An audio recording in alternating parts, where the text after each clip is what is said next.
akkasi waamicha marii hawaasa Oromoo Torontoo fi naannoo ishitti argamtan maraaf araara ABO Itoophiyaa jidduu laalchisee jilli ABO kan hayyu dureen durfamu fulbana 15/2018 biyyatti galuu waan deemuuf sirni simannaatii fi dhaamsi kallattiin biyyarraa waan dabruuf koottaa waliin hirmaannetu waliin mari'anna.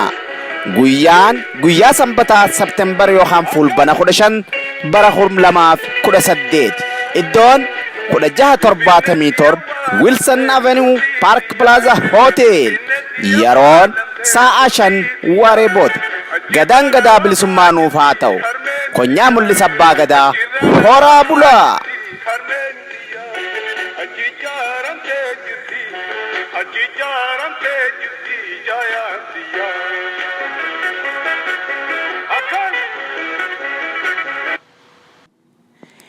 Ashama harkafuune kabajamo daawwattoota qophii doyaa mariidhaa akkam jirtan bagana gaanjiraatan isin jechaadha qophii doyaa marii tanarraaf qabnu jalatti keessummaa bira dabalannee dhihaannee jirra innis Awustiraaliyaa irraa obbo Abdullah Muhammad. Obbo Abdullah Muhammad namoonni baay'een biyya alaa kanatti Abdullah Helmut jedhamuun kan beekamu. Akkasumatti kan isin keessummeessu ana Ahmad Sayyotii fi obbo Badri Abdooti obbo Abdullah duraan dursee afeerraa keenya ulfeessitee nu dhiyaachuu keetiif maqaa daawwattoota keenyaatiin galatoomi isin jenna. Hayyee adaan tanaa dhimmi cimaan irratti mari'achuuf jiraannu haala biyyattii keessatti deemaa jiru laalchiseeti. Waa ciccimtuu lama tuttuquu jiraannaa. Tokko haala xaxamaa siyaasaa biyyattii sanii humnoonni lama kan yaada adda addaa qaban fedhii adda addaa qaban kan ammoo tokko hidhatee riphisee ciisee eegaa jiru keessatti waan deemamaa jiru akkamittiin keessa fulla'uuf jiraannaa kan jedhu ta'a. Kana keessatti waa'ee hidhannootu tuqamuudhaaf jiraata. Kan biraa ammoo waa'ee duula daangaa Oromiyaa irratti deemaa jiru keessaafuu baha Oromiyaa irratti Ifa abdii ileenii fi akkasumatti qondaalonni olaanoonni mootummaa bulchiinsa naannoo Somaaleedha. Hidhaman jedhaman booda dulli kun dhaabbata jedhamee eegamaa ture.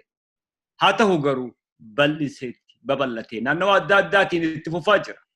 Ifa abdii ileen qabame booda mi'eessoo, cinaassanii, gursumii, baabbiili naannoo adda addaa irratti lolli deemaa jira. Maaltu deemaa jira? Waan kana dhaabsisuudhaaf maaltu godhamuu danda'a? Baha Oromiyaa qofaa miti karaa Wallootiin, karaa Benishaanguliin, daangaalee Oromiyaa hundarratti akka haaraatti dulli banamaa jira. Maaltu duuba jira isiniif fakkaatame? Obbo Abdallah irraa hin eegalaa dura. Fayyaa ta'e lolli daangaa Oromoo irratti osoo addaan hin citin geggeeffamaa jiru kuni hir'ina mootummaan jalqabarraa hanga ammaatti illee cuqqaallachuu haa cufuu dadhabde. Maalifi ummanni Oromoodha naannoo daangaarra kan jiru akkuma jirutti ummata hiikkate hidhannoo.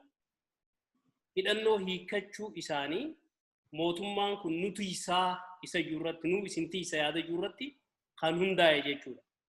Hir'ina mootummaati kan agarsiisu mootummaan kuni ummata biyya sanii walqixa tiisuu dadhabu ummata biyya saniitiif tajaajila walqixa hannu dadhabu ammallee isa kanarratti Oromoon akkamitti walqabattee hir'ina mootummaan qabu kana ofii isiitii guuttatti isa yuutuu keessaa nu baasa. Obbo Badri. Gaariidha yaaduma Abdallah irratti ni daadha. Garaagarummaan guddaan biyya kaabaa keessatti warri biyya Tigraay warra biyya bulchaa ture meeshaa xixiqqoo odoon ta'in gurguddoodhaa walitti qabatanii ichi qaban kilaash qofaa jechuudha. Namootiin biyya Amaaraa keessa mata ilmi namaa qawwee qaba. Ijoollonni biyya alaa wajjin jirru obboleeyyanii fi warra isaanii abbaa isaanii bira dabranii ilmaan adeerranii warra biraatiif illee qawwee bitaa turan. Yoo danda'e bara wayyaaniin jabduu sani isin gargaaraa nama keessaniif qawwee bitaa qawween barbaachisaa dachaa turan. Aadaadhaaf qaban qawwee qabachuu. Aada godhamteef maaliif uummata biyya weeraruudhaaf hundaa'u qophiitti jiru jechuudha. Mootummoonni dabran hundi isaan kana akka waraana reservitti ilaalaa ture. Waraana reservi jechuudha. Waggaa biyyi teenya weeraruu kibba weeraruu barbaadanitti ittiin. Sanbira dabree immoo waggaa gama kibbatti gabbuutu naannoleen tokko tokko seenxii hanqanaallee akka harkatti hin qabanne itti murtaa'eeti. Naannoo adaree kana amma afaan namni keenya mancaallee mancasaaf dhedheeraa sanillee harkarraa hin qabu yoo ni yaadanna taa'e. Maaliif hundaa'uu sodaa keessa jiran nama keenyarra. Amma mootummaa isaanii taliguudhaaf beektaa nama tokko harka isaa hudduu duubatti hiitee booksii oltumnaa jettaani jechuudha. Inni immoo waa hunda harka naqateeti si wajjin dumucessa seenu deema. Ati harka kee hidhaa ta'e akkatti wajjin wal dumucuutu jira. Ammoo inni harkaa jirru waraanni liyyuu poolisiidhaa kabahaan ol deemee yookaan karaa affaariin nama keenya dha'u kuni hanqa funyaanitti hidhateeti lola. Keenya kun immoo harka qullata. Mootummaan wallaalteetii miti. Kuni poolisii empaayeera Itoophiyaati. Uummanni gabrummaadhaaf qoodame kuni murtaa'e kuni guyyu tokkollee akka hin hidhanne. Wanni takkittiin nurraa kaate barnootaati. Akka hin baranne ture. Yoo barate ni dammaqaa jechuudha. Amma immoo yeroon jijjiiramtee qabsoon finiinurraa barachuun jalqabamtee namni du'a ija banatu qawwee mootii kan hin ajaa'ibu. Waan akka gartee nama jaarametti matumattu ilmi namaa kun qawwee akka qabaatu barbaachisu jechuudha. Tanaaftuu poolisii mootummaa saniiti. Haa ta'u malee mootummaan Oromiyaadhaa isa kana kophaatti ilaaluu qabdi turte. Maaliif dantaa isiiti. Isiidha jabeessa kabaja isitti godha. Yoo warri kaabaa ambaas waliigalee ka'ee tattara irra bahe warri kasaaruuf taa'u warrumarraan tan aangoo irra jiru akka mootummaatti warreef ta'an jechuudha. Harka qulla jiran. Uummatni akka illee hin qaban hanqammatti garee abdiilee kadhachaa baha. Amma abdiileen eega kutee booda guyyaa tokkoomi guyyaa lamaami lubbuu nama meeqaatu badaa jira jechuudha. Tanaaf lubbuun Oromootuuni gatuma dhabde akka waan jabdutti illee dubbatamee gadi hin baane. Yoo Amaarri tokko silaa ajjeefame ganda tokko keessatti VOA ni nafu, BBC ni nafu, dachii fi samiin garagalteeti ilmi namaa kuni akka waan gartee dachiin sanii sossootee ilmi namaa hundi lafarraa dhabametti dubbatama. Yoo silaa Oromummaan nama Amaaraa tokko ajjeefte yookaan Somaaliyaa. Teetirratti xiqqoo dabalachuu fedha Badri. Waa jijjigaa haalaallu namni wanni xiqqoo hubachuu qabu. Qubatlee walitti qabu osoo hin tahin akka namaatti namoota baay'een itti dhagahamaa jirti. Gaafa jijjiga keessaa fi naannoo adda addaatirraa Oromoon miliyoona tokko ol buqqaatu. Mana irra gubanii guyyaa tokkotti mana 600 ol gubanii ari'an. Hin dubbanne ture mootummaan. Waraanni hin seenne ture. Guyyaanii fi saboonni biraa kan jijjiga keessa jiran tuqamuu eegalan. Seenan jecha waraanne. Waraanni gaafa Oromoon dubtu seenuu dide san kami kan eegwaanii fi saboonni biraa Guraagee fi Amaaraa fi kan biraa tuqamuu eegala seena kun kan eenyuti? Gaaffiin takka namni if keessa deddeebisee gaafachuu qabuutu jira. Lammaffaa reefu waan Abdalla Ji'eetu jira. Waan atis jette namoota hiikkachiisuu irratti. Dhugaadha.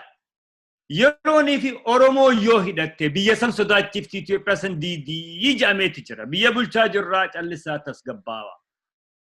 Saboonni biraa kan hidhate waggaa Oromoo irra duula jiran akkuma Abiy afaan isaatiinuu jedhe yoonii fi tuyne haalli kun naannoo hunda rakkisaa jeequmsa biyya san keessa fida.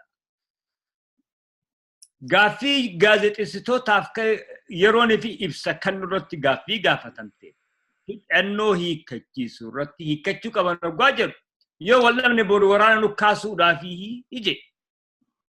Egaa kan Oromoodhaa kun akka diina farra biyya sanitti maaliif laalama? Kan ammoo saba biraa tahee hidhatee duula sirra banu kun ijarraa libsachuun tun maalirraa deemaa jirti meetari? Abdal. Oromoon kan saamamu gabrummaa jala waan jiru. Saboonni biraa warra saamuuf of jaare Oromoo saamuuf bakki isaan jiraatan lafa Oromoo keessa wanni isaan saaman qabeenya Oromooti namni isaan ajjeesan nama Oromooti Oromooni ni hiikkannaa fi ni hidhanna murteeffachuu hin dandeenye bara amma alagaatuun murteessaaf Oromoon hiikkachuu qaba. Oromoon hidhachuu man qabu. Oromoon nagaya booreessaa. Oromoon biyya tiisuu hin danda'u. Warra nu saamaa tureetu bara kana nu murteessa. Kana keessaa wanni nu baasaa maali? Qabsoo teenya itti fufuu qofa. Warri silaa nagaya biyya sanii uumu warra gartee qabeenyallee qabu, humna namaallee qabu barsila. Warri qabeenyaa fi humna namaa hin qabne kuni isa qabeenyaa fi humna qabuun bulchaan impaayera Itoophiyaa keessatti argama. Seenaan akkanaa. Ilaal. Oromoon qabeenya biyya san ittiin tiisullee qaba. Humna namaa kan biyya san gartee akka waraanaatti ittiin eegullee qaba. Garuu saba kanaani siis saamnaa hin hidhatiniisi hin dubbatiniisi jedhama amma. Ilmi Oromoo daangaa Walloroo fi Tigraay jidduutti kalee fi har'a qalamaa jira. Banishaangul akkasitti uummata Oromoo torbaanuma dabre kana keessa qaqqalaa jiran. Naannawa baha Oromiyaa kana keessatti lola addaan hin cinneetu mootummaa Haayila Sillaasee irraa jalqabee Dargitti dabree amma isa Wayyaaneetti dabree lolli itti fufinsaan deemaa jira jechuudha naannawa baha kanatti. Maaliif? Qabeenya qaba. Warra qabeenya hin qabneetu lola kana irra gaggeessaa jira jechuudha. Warra qabeenya hin qabne humaa hin qabneetu murtii Oromoof murteessa bakka Oromoodhaa ta'ee nama isa bulchu warra kanaatu ergaaf bara. Maaliif? Wanni kun ta'eef gabrummaa jalaa bahuun hin danda'amne ammallee gabrummaan bakkuma isii jirti. Waan xixiqqoo jijjiiramee namoota lakkaawaman qubaan gartee abalu jennee dubbannu warra aangoorra taa'u malee Oromoon ammallee akka namaatti laalamaa akka namaatti abbaa biyyaa ta'ee qabeenya isaarra murteessaa jiru. Kun jijjiiramuu qabaa jechuudha. Mootummaan kuni mootummaa ummata biyya sanii waliigala bakka bu'ee yoo ta'e ilmi Oromoo tokko qeensi hoggaarraa cabe dubbatamuu irra jira jechuudha. Duudhaa miti. Siin gargaara, siifin dhaabbadha. Mirga keetiin tiisa jeeti mootummaan kuni achi taa'a bara. Namni biraa keenya dhaabbateef hin jiru. So kana jechuudha. Dubbiin Oromoon hiikkachuu isaatiitu balaa hundaaf saaxila jechuudha. Oromoon ammoo hiikkachuu qaba. Me obbo Badruttiin deebi'a. Opinion of jijjiirree jirra. Haaromsa gaggeessaa jirra.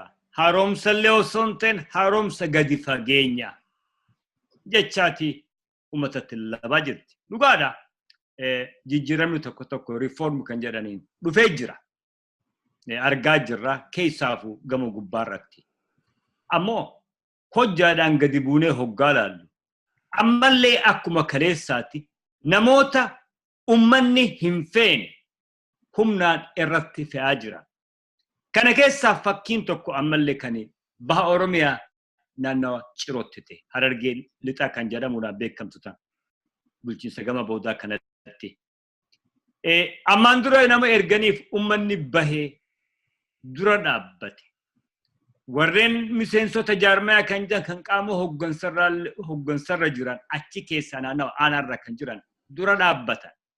Hin feenuu nama kana ummanni hin fedhuu jedhanii. Amma har'aan tana akka dhageenyetti dhaqanii humnaan jaalatanis jibbitanii namoota isinii ergine kana fudhachuu qabdan jedhanii irratti gad dhiibaa jiran dhageenya. Duuba mootummaan takka if jijjiirtee dhaabni tokko kan if jijjiiree haaromsa gadi gabe fageenyaa fidee waanan kaleessa uummata kiyya miidhaa ture irraa hin of qusadheetiin uummata fi qaba je'ee yaadu takkaafuu amanu tokko hojjaa akkanaa hojjechuun kun waan inni dubbatu waliin faalleessu. Mootummaan dhugaa hedduu beektaa rakkinni guddaan isaan qabanii status quo duraan jiru san jijjiiruu ni sodaatan. Jijjiirama obbo Lammaadhaa fi Dr. Abiy Faan himan ummanni gaba gaditti dhugaa hedduu OBN irrattis yoo laalte OMN irrattis ONN irrattis namootiin ummanni gadi jijjiiramni san nu bira hin geenye jedhanii komatu. Maali kun mootummaan namoota isiif amanamu feeti. Namoota ummataaf amanamurra. Kuni aadaa mootummootaati. Amma fakkeenyaaf jaajaa fi dadar namicha gubee tokko fuudhanii naannoo rakkoon jirtu naannoo Cinaaqsan geessanii maqaa jijjiiratee naannoo san ture. Dhiyoo tana ijoollee qeerootu Facebook irratti maqaa isaatiif suuraa baasaa ture. Namoota hedduu akkasiitti wal jijjiiran. Dhugaa hedduu wal jijjiiruu jiranii jedhama. Wanni barbaadame dabballee amata meeqa isaanii wajjin nyaatte. Ta wajjin hojjechaa turan. Sababaan itti areeniif hin jiru. Bar warra isa kana hafide bar dhaadhiyoo miti OPDO miti bar. Hajjaa godhan malee. Hafide qeeroodhaaf ummata. Isa san fudhatanitti abbooman. So waliin hirmaatan. Takkitti mootummaarraa shoora kaanii gangalatanii wayyaanee wajjin kufuu ga'anii turan. Haa ta'u immoo tattaaffii aktivistoonni biyya alaa OPDOdhaa godhee fi tattaaffii Lammaa fi Abiy dandeettii haasawaa muuxannoo intelijensiidhaatii fi hubannoo siyaasaarraa kan ka'e waan kana tasgabbeessanii dhugumaa biyya Itoophiyaa san kan isiin deemturraa dhaabbate uummanni Oromoodhaa tasgabbaa'ee yeroo kanneef jechuudha. Yeroo kana keessatti uummanni Oromoodhaa jaamaa miti caljee akkanatti ilaala. Yeroo kanneef yoo furmaanni afaaniin itti himame haasoyni babbareedaan san hojiirra hin oolu ta'e uummanni deebi'ee ka'uudhaaf ta'a. Saniif wanni hidhannoon hin barbaachiftu mataa isaaniitiif soda jechuudha. Uummanni kuyyoo lafaa ka'e. Wanni isaan irraanfatan warri kaabaa immoo nuus isaaniis ijuma tokkoon laadha. Har'aan tana faarsanii kaabbaatti kaayanii maqoota adda addaa kennuuf. Borummoo gaafa aangoodhaaf ka'an isaanuma kana qarqam godhanii nyaatan. Maaliif ilmaan Oromoo? Jarri wayyaaneen Hiwaahaat warri duraan jaamu san Tigraay bilisoomsin warri jiru akkuma addi bilisummaa Oromoo Oromiyaan bilisoomsi jeetti biyya isaanii keessa turan. Qawweedhaan hidhatanii biyya tana dhufan. Abbaa fadhaniis fidatanii. Qawwee jirtu hunda fuudhanii biyya isaanii guurratan amma. Xayyaarri ganda isaanii jira. Taankiin ganda isaanii jira. Orma kanatti hanqafu nyaanitti hidhate shiftaa kana dubbachuu dhiiseeti mootummaan federaalaa naannoota Oromiyaatii fi kibbaa kana qawwee irraa hiikuufadha. Qawween xixiqqoo namni kun qabu waa tokko isan gootu. Hamtuun kaaba jirti. Warri dachaadhaan hidhate. Amma isii tana agartee mootummaan istaatiskoo waan lallaaftuu kana ummata keenya silaa agartee warra ati reefuun tana jette san. Ummata namni quuqamarraa qabu. Ummata dhiibbaa rakkoodha ummata nama kanarraa qabna jedhan abbaa fadhee yoo ta'e mootummaan sun silaa wal qixxeessaa deemte yoo irraa kaasaa deemte namoota ummataan jaalatamu yoo bakka buusaa deemte ummanni waan fadhu san bira dafeeti gayaa isaaniifillee seenaa fi kabajataati. Hayyee obbo Abdallah gaaffiin tun ammaan tana yaada lammataa naquu deemti. Akkuma Badriin tuqatti waa'ee hidhannootii fi xaxama siyaasaa biyyattii sani. Warri Tigraay meeshaa haga funyaanitti hidhatanii jiran, meeshaa gurguddoo biyyattiidha ol guurratanii jiran. Kana qofa osoo hin ta'in warshaalee meeshaa lolaadhaa oomishtu karra xiitiitii fi kan meeshaa gurguddoollee achitti ijaarratanii jiru. Kana keessatti ammaan tana callisanii, riphisanii eegaa jiru. Karaa biraatiin haalaan maantana reefu Badriin tuqee jira. Dhugaan mootummaan federaalaa tan amma jirtu jara kana micciirtee waan takka illee gochuu kan dandeessu natti hin fakkaatu yoo dhugaa kana amannu taate. Naannoonni biraa hidhachaadha Itoophiyaa jechaa jira. Adaan tana egaa haala siyaasaadhaa kan gaaffiin mirga abbaa biyyummaa Oromoodha parsantii 50 olitti hin deebiiniif Karaan biraa ammoo hagummaan inni 50 argatee fi 75 itti barbaaddatu kun dhaabbachuu qaba. 50nummaan kun dhaabbachuu qaba. Jechaa jiru keessatti. Humniti tana deeggartu alarraa hiis keessaa hiis walitti qabamaa jirti biyya san keessatti. Warri akka Gimbootii fi kanneen isaatti kan ala kanaa Itoophiyaa minilik deebisanii ijaaruu fedhan biyya seenanii bokkisaa jira.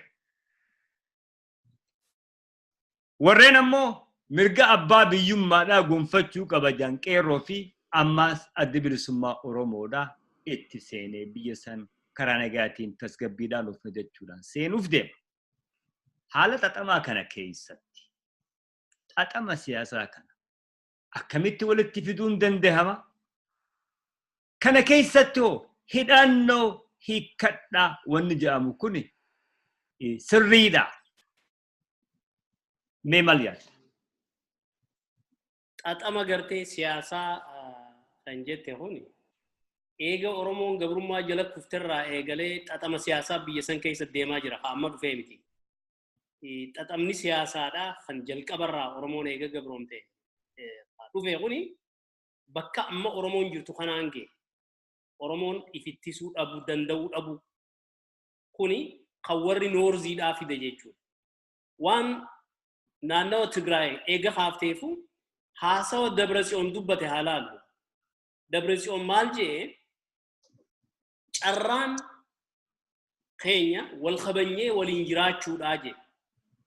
Yoo san hin taane diigmaatti deemnaa jee. Carraan inni dubbatu nuti qabeenya Oromoo kan saamnees lubbuu ilmaan Oromoo tan balleeysinees akkasumatti dhiifanneeti ammallee saamichi itti fufuu qabaa san of keessatti ammate. Dabratsiyoon ammallee paarlaamaa keessa jira bara federaala inni dhufaa bara wal ga'e.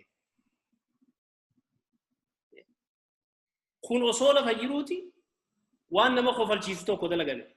Harree sodaatan gurbootaa jedhan. Abdii illee Dabratsiyoon faan galgalaa ganama bobbaasanii hidhan. Kan abdii illee bobbaasu immoo achi jira achii murtii dabarsa. Waan hin saamees hin dubbattan ilma gartee TPLF keessa dalage. Tokkollee hidhuu hin dandeessanidha. Haalli biyya sanii haala hamatti achi deemaa jira. Garii keenyaaf haala gaariitu dhufaa jira jennee fudhanna ta'a. Xaxamni siyaasaa kan dur caalaa kan xaxame. Warri Amaaraa dachii gartee Tigraay warri Tigreedhaa irraa murate dhiisaniiti Finfinnee morman amma. Xaxama isaa waan kaafteef jechuu wayya.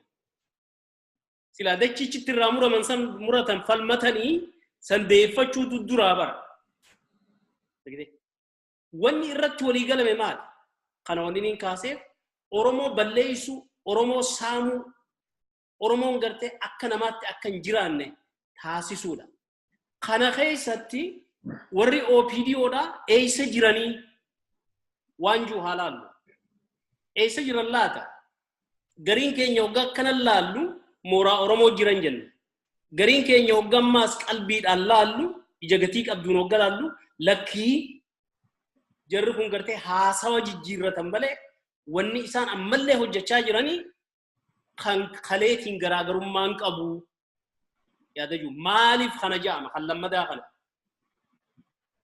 Naannawni Tigraay hanga funyaaniitti hidhatee warshaa gartee meeshaa lolaa oomishtu odoo qabuuti ilmaan Oromoo qawwee firii 3 fi 5 ka ol seenu kuni hiikkachuu qabaa waan juu haasan.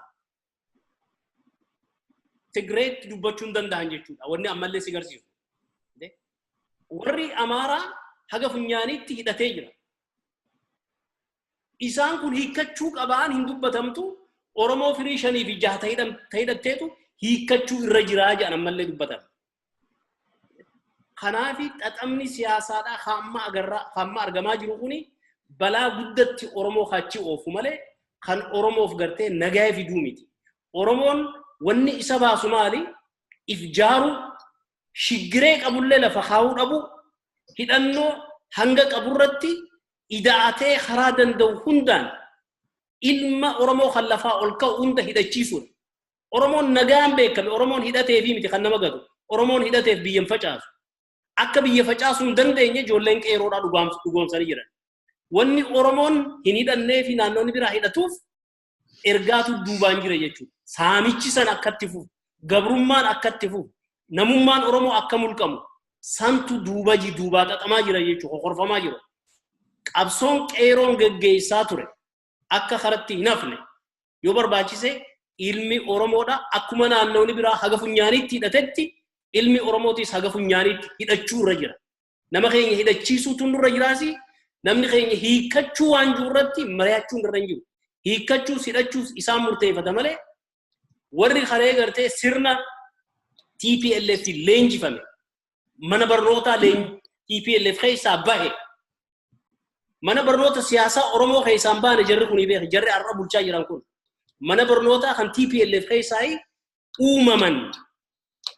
uumaa duraan qaban san gadhiisaniiti haareetti akka TPLF uumtee tolchitee achi keessa jechuudha.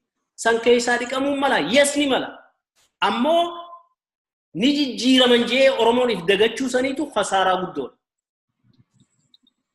Babadri ma yaarti that Waalamani akka biratti ilaala Abdallarraa qabxii dhumaata ijoolleen harmaa Hiwaahaat Luyideetti guddattee akka isaanitti yaadde jiru tarii hubeeta Nabi Musaanis mana Firoona guddatee uummata Israa'el bilisoomse gundaa isiisanii xaxama isaanii xaxama Wayyaaneedhaa akka jarri sanitti dalaganiif akkatti yaadan warri nama hunda caalaa beeku silaa ijoollota maali namoota ammaan tana aangoo rabbaan kana Dr. Abiyyi fi Lammaa Caalaa namni beeku hin jiru ni abdanna siyaasaadhaaf taphachuu jiranii xaxamni biraa akkuma reefu hundana kaaftan dubbiin biraa taniin Abdallah gama khaani ilaalee hangama biraatti ilaale warri Habashaa keessaa warri Amaaraa jedhamu kuni laalchi isaan dachii isaanii tarraa muramte loluu dhiisanii Finfinnee irratti wanni lolaniif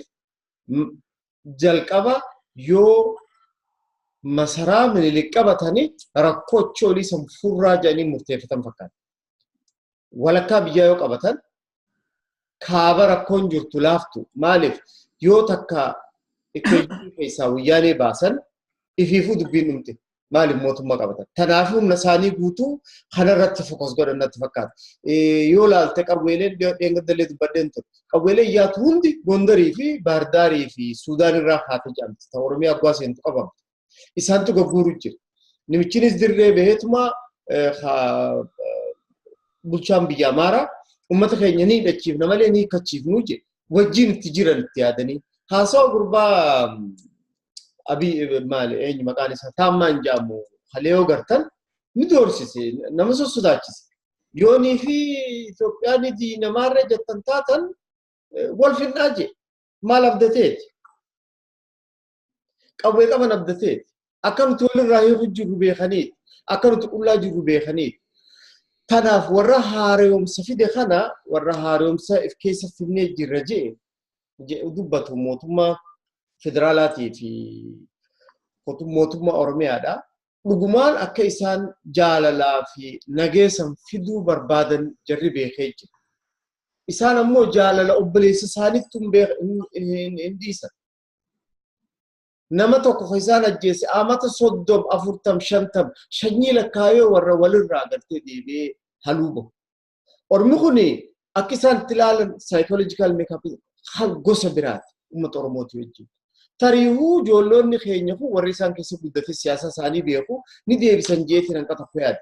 Ammoo amma akka galaallee garrutti gooliin numatti seenu jirti. Ammallee hin galgalooyne yeroo ni qabanii ammoo yoo ammaan qophaa'u baatte Oromoon obbolammaadhaa fi warri mootummaa Oromiyaa keessa jiru warra federaalaatiin warri Oromiyaa keessa jiru uummata isaa Oromiyaa keessa jiru kan rakkoo burbuufuuf deemtu tan balaa ammaan tana naannoo bahaatii fi xiqqoo bakka haraka wallootii fi kibbaa fi dhihaamuu mul'atu tana heddummaatee baaqeessa qaceellatti akkaa jira. Guyyaa tokko bakka 3 bakka 4 nama keenya dhawanii namni du'aa jira. Lubbuun nama kanaa mootummaa tanaan dubbatamaan jiru. Yoo if qopheessuu baatan boru guutummaan Oromiyaatu weeraramuuf teesse. Tanaaf amma yoo tiyaadan yoo ta'uu baatte waan kasaaran hin qaban yoo immoo taate maali boru. Tanaaf wanni Oromoon hidhachuu qabdi jettu yeroon si amma mootummaan Oromiyaatti sitti yaadu qabdi. Jaarmiyootii hidhannoo qabanis hidhannoo isaanii jabeeffatanii Oromiyaadhaa fi uummata Oromootiin tiisuu qabanii hin jedhama. Ayye. Mee warreen alaa galan amma ifa taammaan tuuxeefu. Waa takkaan xiqqoo isinii gaafachuuf. Jarri kun warra hoggaa 20 ol, hoggaa 30 ol, gareen isaanii hoggaa 40 ol, half a century jechaadha. Biyya Awurooppaadhaa fi biyya Ameerikaa keessa jiraatan. Biyya Ameerikaa keessatti yeroonii fi civil rights waa'ee gabrummaa irratti Ameerikaan gama oliitii fi kaabaatii fi gama kibbaa dhiifamatanii South and North warri Southii kan jedhan kun duula walirra bananii civil war geggeessanii warreen gaafasan gabri jiraachuu qaba. Gabrummaan ammallee gurraachi gabratee nuu qotuu qaba jedhanii warri lola kaasan. Generaalonni isaanii gama Southii kanatti kanneen faarfamaa turan kan akka Robert Lee, kan akka Jackson, karsiidaan dhaabbateef ammaan tana isteetota adda addaa keessatti siidaa isaanii buqqaasaa jira. Virginia keessatti argamee jira. Tennessee keessa buqqaasaa jira magaalota adda addaa tan akka Memphis, North Carolina keessa buqqaasaa jiran. Even Canada keessatti magaalaa Vancouver. Namtichi Prime Ministeriin duraa kan Canada uume. Kan Canada Prime Ministerii duraa ta'e. Siidaan isaa siitii olii keessaa buqqa'ee darbame. Waan inni ummata neetii fi ummata abbaa biyyaa irratti godheef jecha. Warri kana arku. Warri siyaasa kana beeku. Kan hammeenya abbootiin isaanii ummaan Oromoo irratti raawwatan beeku. Seenaa dubbisuu danda'u. Har'aan tana deemanii kan biraatiif falmaa jiran. Reefuun tana jechaa turtan. Wayyaaneedhaa fi Amaadii lola maalirra walitti kaasan. Walqaayit irratti mirgan turre. Yoo walqaayit maanna xiyyaaqee kan jedhu irratti duulli ka'eeti lolli walitti banamee dhukaasa walitti bananii lola san gaggeessu. Har'aan tana hiikatteefiisan hin hiikanneef walqaayitis dhiisaniiti Finfinnee gaddee beenyi kan xiyyeeffatanii. Egaa maaliif? Har'aan tana ijji hundi Oromiyaa irra deebitee jirti. Jaroonni kun kan alaa deebi'an kun kan baroota dheeraa biyyoota alaa turan kun kan biyyoonni biraa akka itti saboota miidhan dhiifama gaafatanii mirgallee deebisanii fi kafalaniillee gumaa kafalanii waliin itti jiraatan akka beeku kun biyya teenya keessatti hoggaa bade jarreen Amaaraa kun rakkinuma uumaa qaban jechaadha. Mee maal jedhata? Laale biyya guddatte biyya Westii tana keessa namni jiru nama gartee barnootaanis fagaate. Mee dhiifama sagalee teggu tokko babda olkaasi. Namni biyya Westii kana jiru ammaati waan Kaanaadaadhaa waan Ameerikaa keessatti tattahaa jiru kaafte. Biyyoonni kun biyyoota gartee uummanni isaanii barnootaanis fagaate. Mirgi ilma namaa hangam takka gartee gatii qabaa warra qulqulleessee beeku. Warri as jiraatee Abdalla. Warri Habashaa biyya tana jiraatee sirna kanarraa bu'aa harkate kunoo akkamillaal? Warri Habashaadhaa bakki itti leenjifaman bar biyya Ameerikaatti leenjifamne jarri hogguma dhufuu sirna isaanii keessatti leenjifamaniiti Oromoo saamaa turaniiti qabeenya Oromootiin ala bahanii bar san hin dhiqanne bakkuma fedhee haa jiraatanii san hin dhiqanne bara wanni isaan manaaman ammallee gartee dhaloonni isaanii kan biyyatti hafe akkuma isaan saamaa turanitti ummata Oromoo akka saamuu manaaman ta Ameerikaa keessa jiraachuutuun itti mul'attu ta Kaanaadaa keessa ta'aa jiru kuni itti mul'attu bakka san hogga ni dubbisanii ammoo hogga isaanirra geesse ni cufan jechuudha kanaan akka walitti hin finne siin jechuu hayya wanni irra caalaa maaltu Oromoo miidhe Oromooni gara bal'ata namaaf nahu waa irra dabru tana qaba tanammoo aadaa bareedduudha sirna gadaa keessatti Oromoon akkaataa ilmi namaa wajjin itti jiraatu leenjifame kana keessa jira Oromoon amma Dr. Abiyyiin hoggaa aangoo qabatu laal nagaya dirraa dubbata Mangistuu Hayilamaariyaam gaafa aangoo irra dura bahee ministeerota 60 fixee bara te garaagarummaan Oromoo ta'uu fi gartee warra gartee nu gabroonfate kana ta'uun garaagarummaa guddaa qaba bara so garaagarummaa guddaa jiru kanaatu rakkoo ta'e Oromoo irratti rakkoo kana karaan irratti itti aanuu dandeenyu lakki hidhachuu jaaramuu qabna hogga hidhannee jaaramne gaaroominni keenya kuni biyya saniif tola biyya san keessatti nagaa buusu biyya san gartee guddisa yoo nuti hin jaaramne hin hidhanne biitti san hiyyummaa biyya balaadha biyya ollaan hundi saamu biyya qabeenyi isii baankii Suwiis keessatti hafu san taatii bara hoogganoota gartee biyya san bulchan laala warra nu gabroomsa jennu qabeenyi isaanii ummata isaaniitiif hin taane biyya saniif hin taane ala baasaniiti alatti dhiisan biitti hiyyummaa keessatti hafte jechuudha kana warri hanqisuu danda'u Oromoo qofa warri biyya san fuuldura oofuu danda'u Oromoodha Oromoon qabeenya ofii saamtee alan baatu khasiiti isaan qabeenyi saaman ka ambaa ta'uu waan beekaniif jecha qabeenya kana saamanii alan bahan waan jijjiiramni kun hoggaa dhufe tattaa ture laala doolaara miikkaadhaan guduunfamee hoggu takka 500 qabama hoggu takka 100 fi wayii qaba hoggu takka 50 qabama maaliif kasaaniitiin kan saamame saamtuun bar waan saamteen bakkatti dhoysitu odoo barbaadduuti ifiifillee duuti ilma Oromoo ka ala bahe laala Obbo Junaydin Saddoo ala bahe saameen baan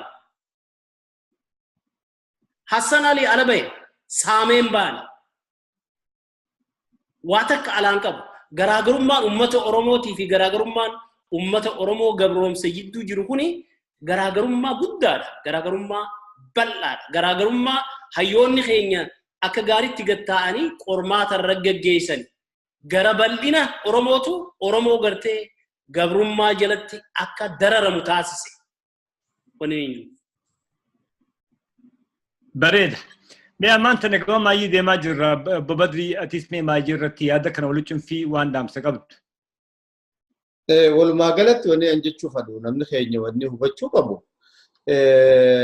waan Abdalla jeesani Umar Raahi namni Oromoodhaa nagayaa fi jaalalaan jalqaba Abbaabii gaafa aangoo irra bahu Dr. Abiy aangoo irra bahu jaalalaa fi nagaya irraa dubbatee je Mangistuu Hayilamaariyaam 60 qofa fixuumi bar qaruuraa dhiiga guuttateeti magaalaa keessa bashak godhe akkana bashak keessa godhe je Minilik harka namarraa cire rakkoo takka malee Haayile Sillaaseen subiidhaan nama fixe Iyyaasuu dhaqee harka isaatiin ajjeese akka aadaan isaaniitiif aadaan keenya adda wal baruu dadhabne malee ammaallee kanuma garii isaaniitiif eessuma taanii adeera taanii waa meeqa taane akka Oromootti walitti illee warri baafame ammallee isaan kana akka dadhabiinsa beekan mootummaan isaan fudhatan hundi ifiifuu wal nagayaan odoonteen qawwee wal buusan takka hara nagayaatiin gurbaan taa'amanii ragaa beekan uggunda qawweedhaanii jee mootummaan teenya tajijjiiramu uggunda humnaanii jee amma eega nagayaan isin dhuftan isin irraa fudhannaa dhammaas qawweedha akkanitti nama sodaachisu gartee amma humnoota lama adda addaatu dhufe humna nagayaan biyya tana jaalalaa wajjin qabaanna jettu. Siidaan Xaayituudhaa waan tokko nu garsiisa. Jarri kun silaa nuti siidaan Minilik ka'uu qaba jenne ta Xaayituudhaa nutti fidan turan. Isaan nuu kana koornor nu godhuuf gidaara nu qabuudhaaf maal jedhan siidaan annooleedhaa ka'uu qabaa jedhan. Biyya teenya keessa deemanii seenaa keenya kan dhugaadhaan nurra geessan haaluudhaaf jecha. Amma kan Minilikichaa achi dhiisuun keenya isaaniif qaaba taheeti ka Xaayituudhaa dhaabbachuu qabaa jedhanii kaan jechuudha. Tanaaf orma kanaa wajjin boortaa qofaatu dalaga. Antanaafin Itoophiyaa wajjin mugudiin dandeenyu Oromiyaa teenya qabanneeti isaanis biyya isaanii qabatanii sambooda konfedereeshinii faadhaan abbaan fadhe walitti dhufu uummata kibbaa wajjin rakkoon qabnu beeka. Warra kaabaa haqawwee guurratee gaangistaroota nama gayyaa ufan. Jarri shifta jireenya isaanii guutuu amma shiftummaadhaan qawwee ganda guurratanii gaddeemanii odoo nagayaan wajjin jiraanna jettee mootummaan isaan gaafattu warra shiftummaa deemu. Tanaaf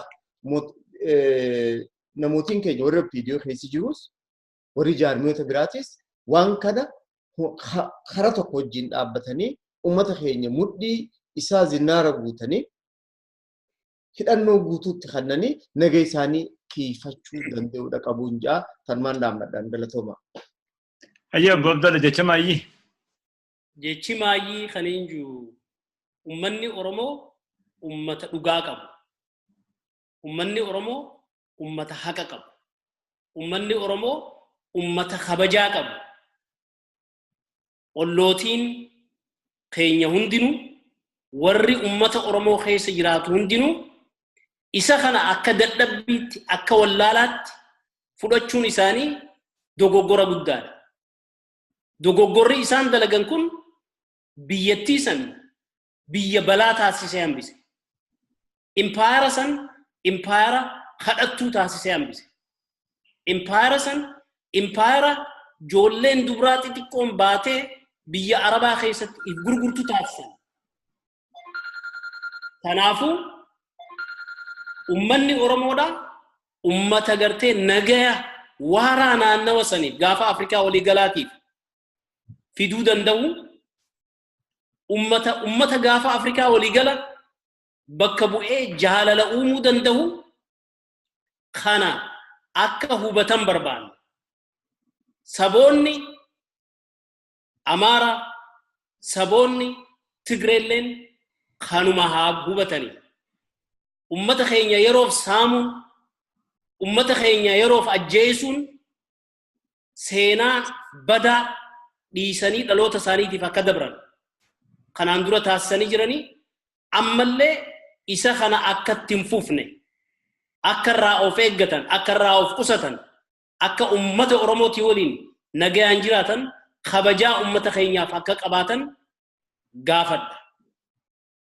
Ilmaan Oromoodha bakka jiran maraa if jaaru ummata isaaniitiif dirmachuu yaada ummata Oromoodha karaa tokkotti akka luucca'u halkanii guyyaa irra dalagu jaarmaa qaban jabeeffachuu ilmaan Oromoo xiqqaa guddaan akka hidhatu irra dalagu ummata Oromoo ni hiikachiifnaan ilmaan Oromooti afaanii akka hin baane hooggana gartee bakka fedhe jiraatullee ilmaan Oromoo hiikachiisuuf manaamuun ummata Oromoo balaa guddaaf saaxiluudha ta'a kanarraa akka if eeggatan qeerroon wareegama qaalii kafalaa turanilleen ummata Oromoo hiikachiisuuf odoon ta'in ummata Oromoo hidhachiisuuf ummata Oromoo aangeessuuf ummata Oromoo abbaa biyyaa taasisuuf ummata Oromoo abbaa mirgaa taasisuuf lubbuu qaalii isaanii kannan kana wareegama laatame kana ija gatii qabduun jaarmayoonni hundi ilmaan Oromoo hundi laalanii qabsoon teenya bakka amma geessitanirraa fuuldura akka itti fuftu mirgi keenya guututti akka kabajamu taasisuun ilmaan Oromoo harka jira. Fayyaa ta'an yaamuu keessanii fi mari'achuu keenyaa fi mariin teenya akkanumatti fufti jeen abdadha. Galatoomii Obbo Abdallah hajee daawwattoota keenya dhageessanii jirtan waan Obbo Badriinis dhaammate kan Obbo Abdallaas dhaammate. Qabsoon mirga abbaa biyyummaa Oromoodhaa ni eegalti malee bakka hin geenye. Diinni keenya har'aan tana gurmaawee goobee nutti iyyachaadha lallabaa jira. Kaleessa yeroonii fi ilmaan Oromoodhaa qeerroon bilisummaa Oromoodhaa dhiiga isiitti ganneettee lafee isii tantarriftee biyya abbaa fiitiif jettee falmitu san callisanii turan. Yeroo san keessatti falmaan isaanii lafa isaanii turte. Lafa Tigreen irraa fudhattee turte. Haddaan tan ammoo sanillee osoo nifi gaafachuu dhiisaniiti lafa Oromoo irratti ture. Kan harma mure siidaa isaa Oromoon haa buqqaatu osoo hin je'in. Siidaa harmi irraa murame aanoleedhaa haa kaatu jechuu eegala.